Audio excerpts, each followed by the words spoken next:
What's going on, everybody? Welcome back to Simba Sports Hub, man, where we talk all things Washington Commanders football.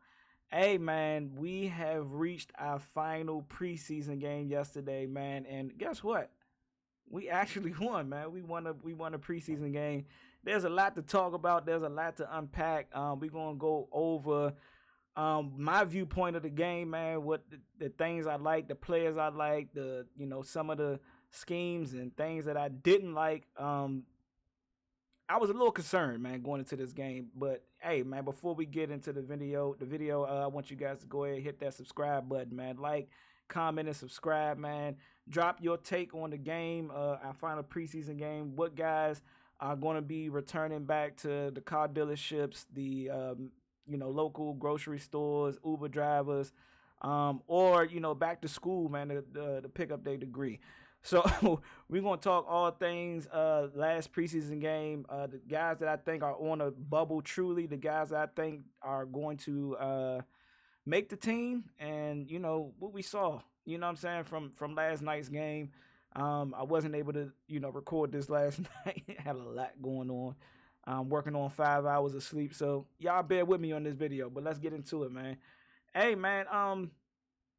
Game 3 of the final preseason, man. We gonna go over studs and duds that they showed out, and I'm gonna start off with the guy that I think had the most monumental night for himself to potentially make the 53-man roster for the Commanders, and that is in my belief, it's a couple of guys, but the number one guy who I think made some noise for himself had to be Ridgeway.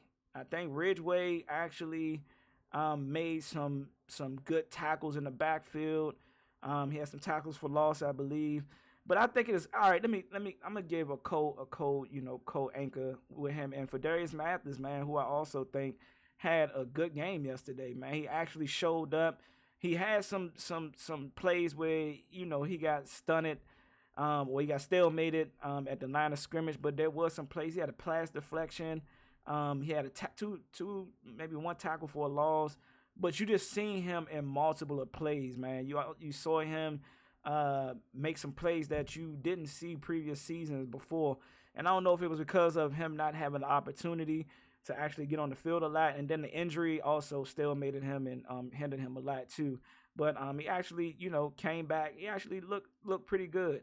And also Jeff Driscoll, even though the interception he had, which is something that you don't want to see. He threw that thing right into double coverage. He tried to fit it into a window that was not open. Linebacker made a hell of a play on it.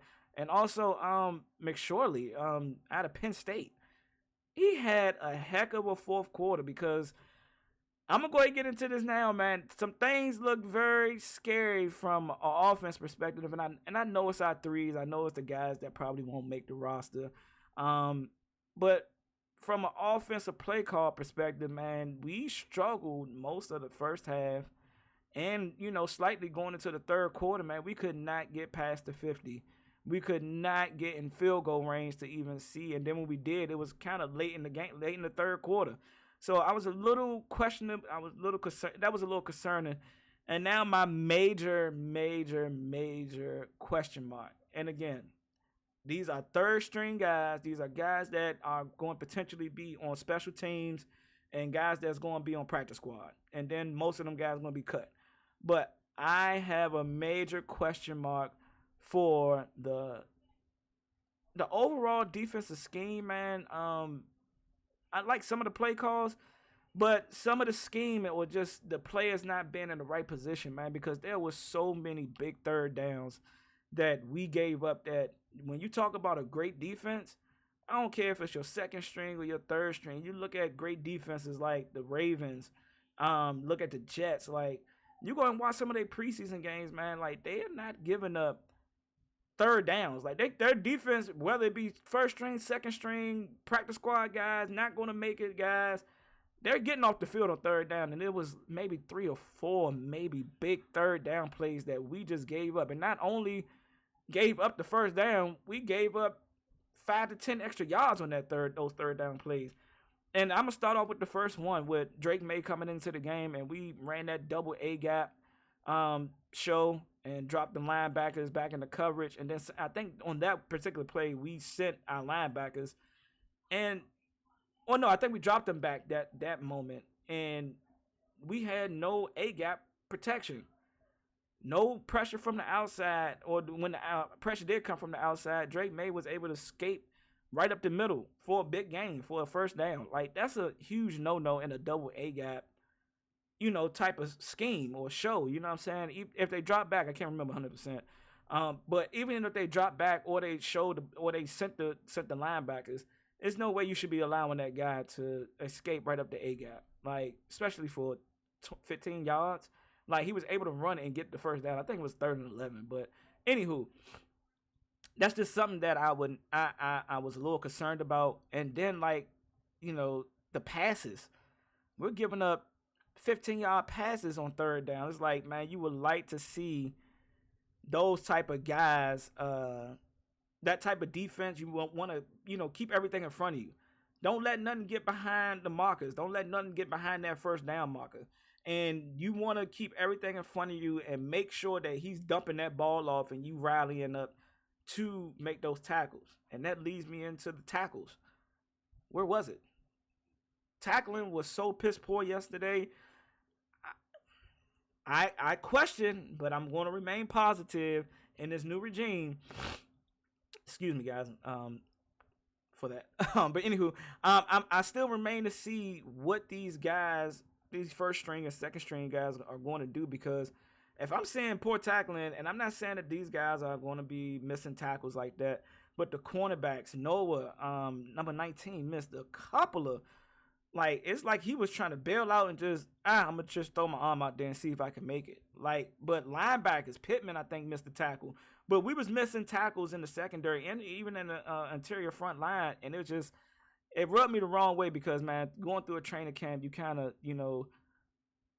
we all kind of bought into the emphasis that Dan Quinn and Bobby Witt, hey, we want to arrive violently. It wasn't no arriving violently, man. I think Reeves had a good tackle on the opening kickoff. But outside of that, man, it wasn't no heads getting knocked off. I didn't see a lot of it. If it wasn't like no ooh hits. Oh, it was one ooh hit on the receiver. I forgot who it was. I think it was Baker. Jerome Baker got hit. I don't know if it was by Forrest or was it by number 48. I can't remember, but he did get hit.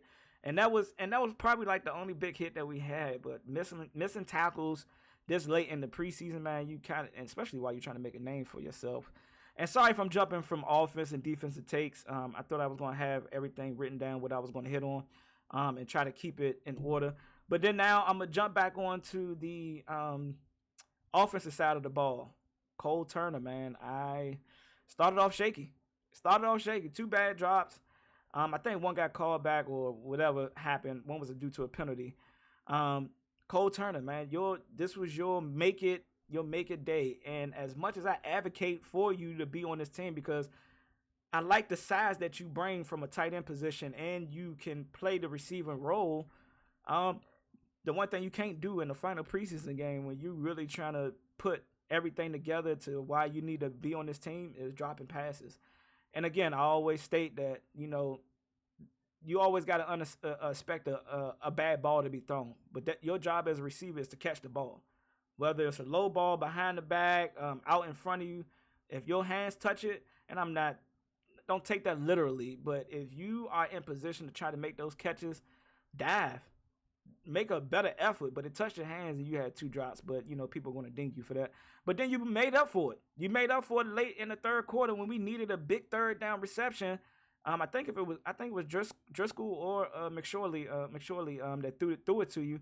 But you laid out there and you knew you was going to hit and you get hit and you got hit and you still came down with that catch. So I'm excited. I was excited to see how you bounce back because again, it's not always how you start a game; it's how you finish it.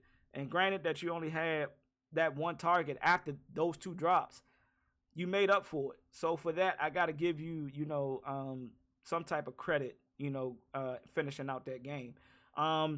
Who else? Wiley ran the ball tremendously, man. He got us our first touchdown. He was able to get to the outside and get in the end zone.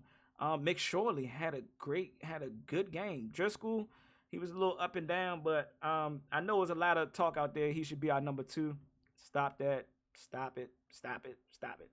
He is not our number two because if you see in that game, as some of their starters were playing, Driscoll kind of, instead of making his reads, he was on, let me get out of there real quick and not reading the field. And he did stand in there for one big play on the third down. I think it was across the middle and delivered a dime, and we actually caught it for a first down to extend the drive. But he showed me that he wasn't trusting his line a lot, and he was abandoning the pocket a lot earlier than what he should have. So Marcus Mariota is our second string. He is our backup going into week one against the Tampa Bay Buccaneers. I knew we wasn't going to see the starters. I was just hoping that we did, but a lot of people that I thought should have been playing. Emmanuel Forbes should have been out there. I'm be honest with you. St. Jude should have been out there.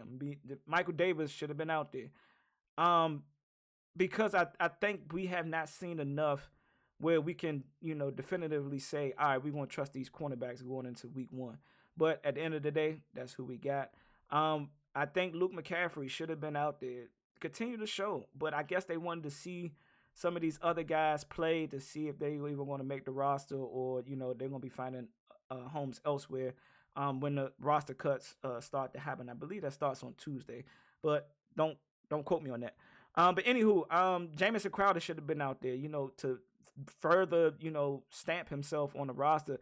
I know one of the big questions out in the X world, Twitter world, have you refer to it or want to refer to it. It's going to be forever Twitter, but X. You saw a lot of people say, hey, do you question, if Jamison is already on the team, you know what I'm saying, by him not playing? Do you question those guys already a roster spot? I don't think nothing is guaranteed right now. Or they probably already seen enough that, hey, we're not going to keep this guy, but we want to see what the other guys do. My guy, and I always mess up his last Rosemead Jack Saint out of Georgia, had 4 good catches, man. And one catch looked very Terry McLaurin-ish, you know what I'm saying? But I seen him make those type of catches in Georgia. But again, on the field with my Commanders, he had a good game, man. He actually made a statement. If not for us, for another team to pick him up, maybe late in the year or as a roster filler or practice squad. Hopefully he can stay with us. God forbid we have any injuries. I can trust in him out of what I seen him do in college. But again, it's the NFL. Whole different ball game. Another guy who actually had a good game, and I was surprised about, even though he only had maybe 2 or 3 targets, but out of the targets he did have, he had one good catch, a comeback, was Martavius Bryant. Man, this dude look like he's about 6'4", 6'5", and he do like he's built like a slim tight end, like a slim Vernon Davis, but it was good to see him get out there and make some of those catches, and he sealed the game with the touchdown, the quick slant from McSorley. And I was happy to see him get back out there, man. Been out of the game for 7-8 years of not playing no football. And granted, yeah, he going against scrubs and guys that probably don't make a team or go onto a practice squad. But Martavius Bryant, when he was playing with the Steelers, man, he was a serviceable receiver, number 2. You know what I'm saying? Like, he actually played decent. So to be out there and actually, I think we would keep him on the practice squad. I think Rosemead Jack Saint, sorry, whatever his last name is. I think both of those guys either make the practice squad, and one of them may be the 5th or 6th receiver.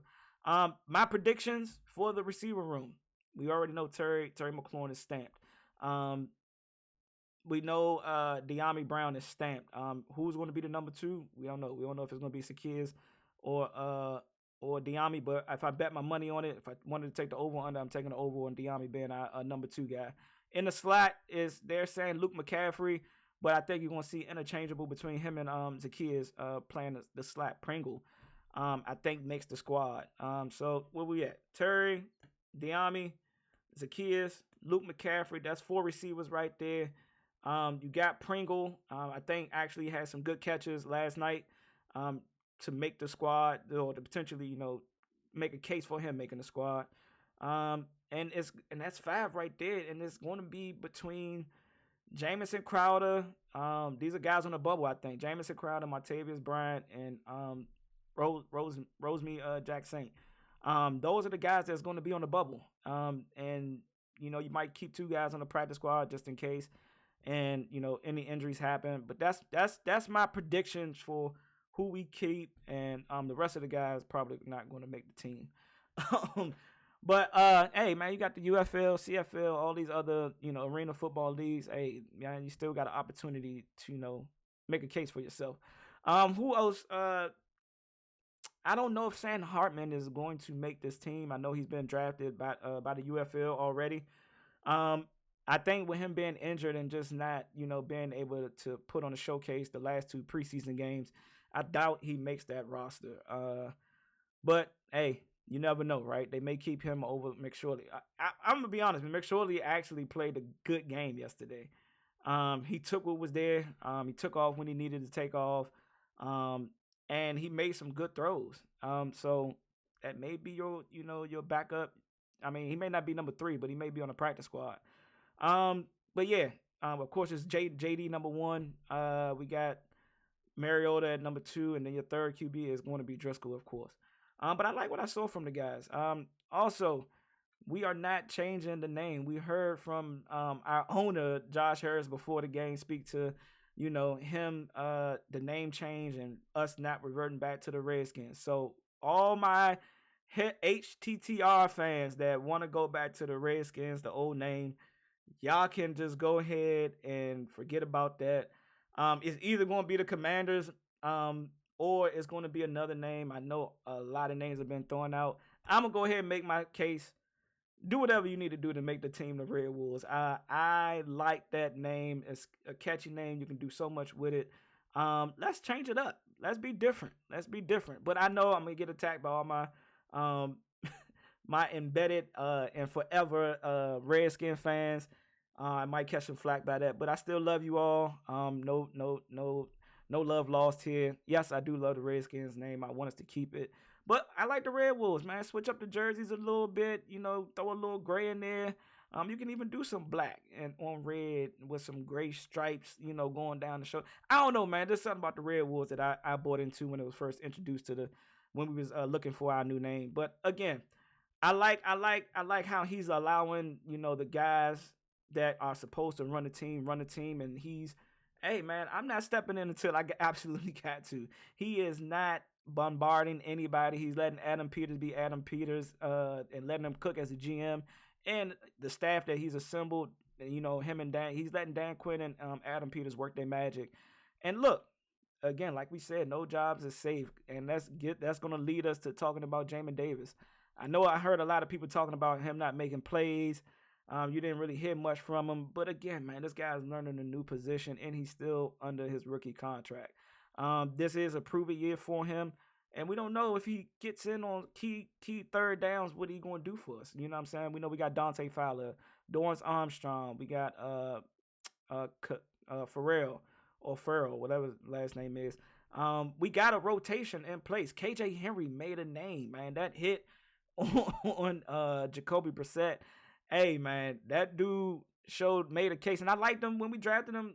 With the last regime, I liked him coming out of Clemson. He didn't make a major impact, but he showed me some technique that if you can build on it, he can be a serviceable pass rusher for us.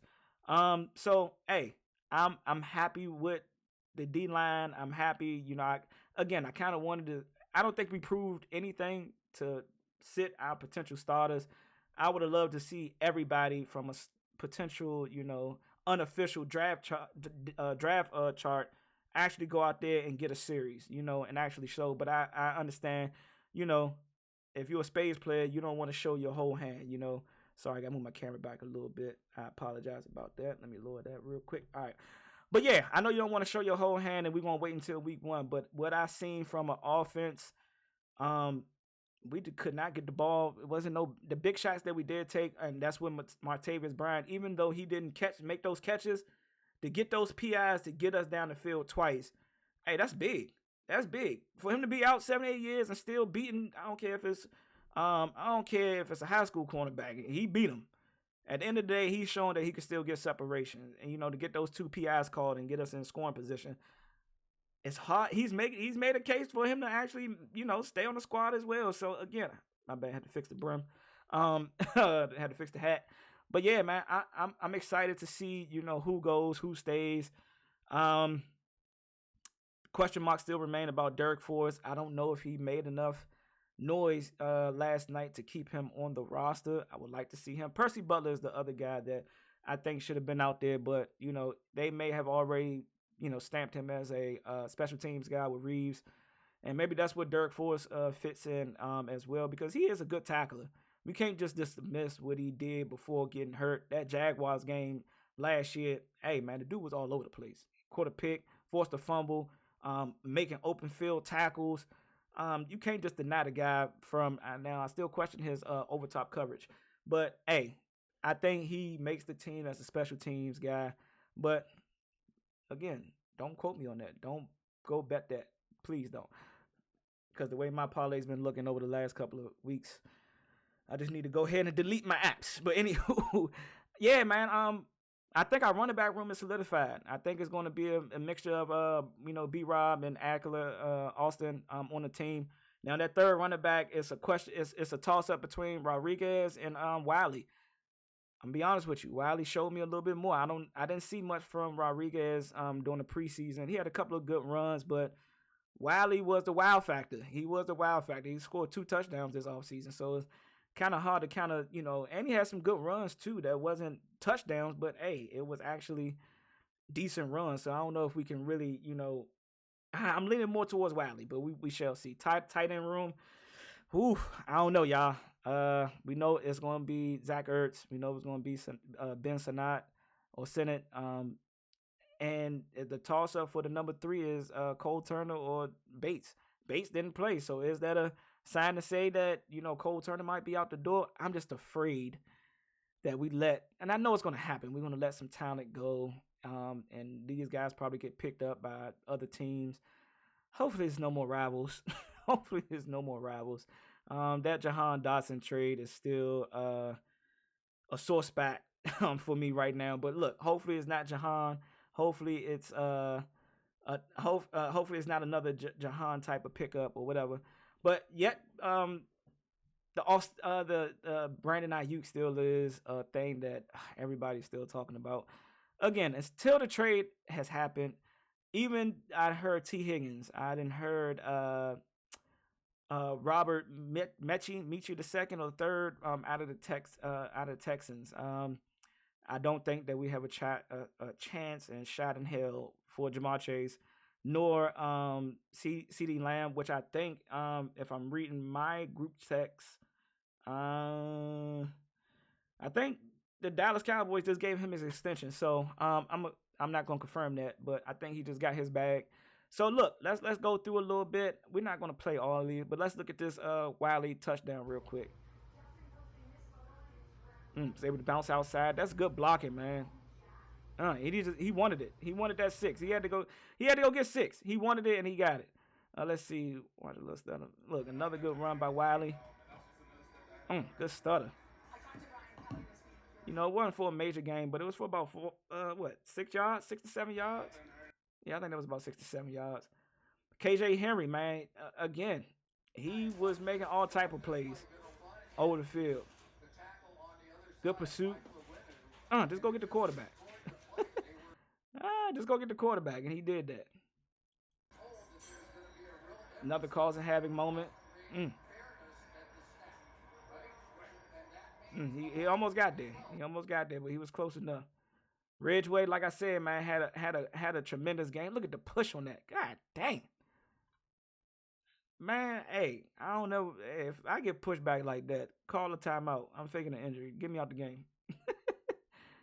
Good hustle here by Ridgeway. Good pursuit. Keep moving after the ball. There you go. I'm gonna be honest with you. We did not see that last year. I'm calling out the Deron Paynes, the Jonathan. We did not see that type of pursuit from our interior line last year. Just imagine how many plays we could have stopped in the backfield or for a minimum gain if the pursuit continued. I didn't get there to the quarterback. Let me keep pursuing. And I'm starting to see that they are starting to buy into the tutelage and coaching from Bobby Witt, from Daryl Tapp. Like I can see the change, and you seeing it from third string guys, but um, I like to see it. I'm gonna be honest with you. And let's look at Mathis real quick. Had a pass breakup right here. Got his hands up. If I can't get to the quarterback, they teach you as D lineman. If you can't get to the quarterback, get your hands up in his way and pray for the best. And he got his hand up and was able to knock down the pass. I think that was a third down too. Think they ended up punting after that. So that's good work by him. Let's see.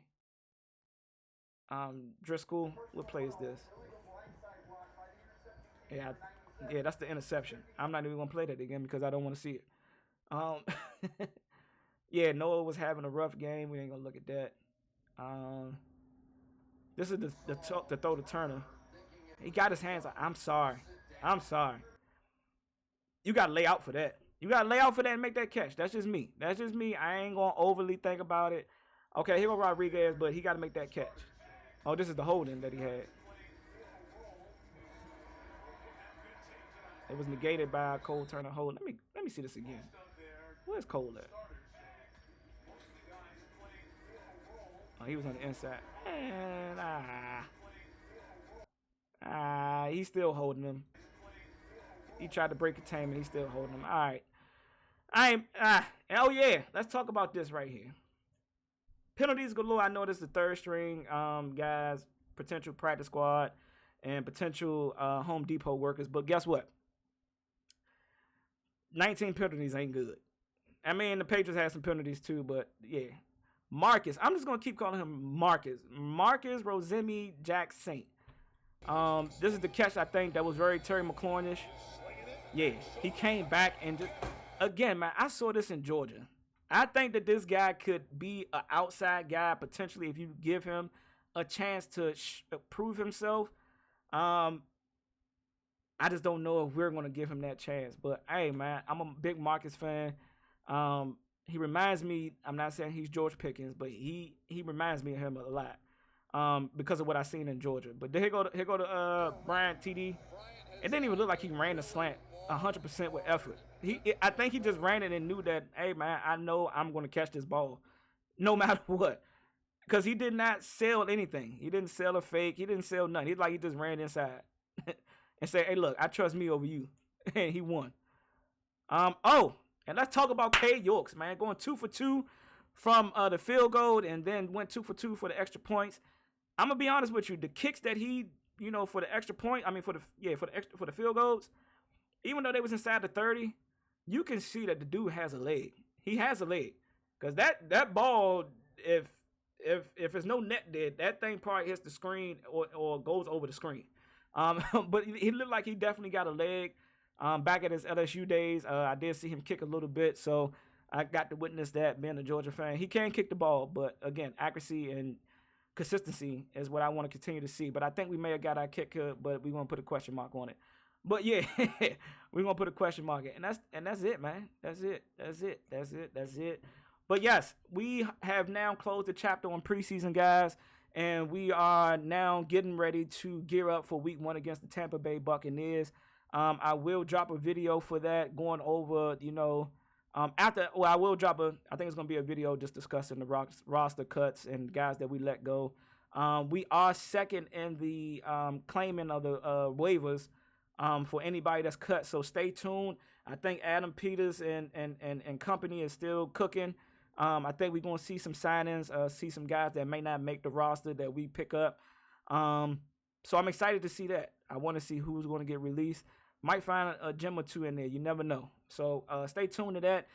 Stay tuned for the week 1 preview of what we got going on heading into week 1. And yeah, so again, man, if you find it in your good graces, man, go ahead, hit that like, comment, and subscribe button, man. We're on the road to trying to get to 300 subscribers so that we can become YouTube partners. But we got to hit, I think it's 500. I think we got to hit 500, but we're on the road to 500, I believe. So road to 500, man. Share the channel, man. Share the videos. Let's run these numbers up. And I'll catch y'all on the next one. Y'all be easy.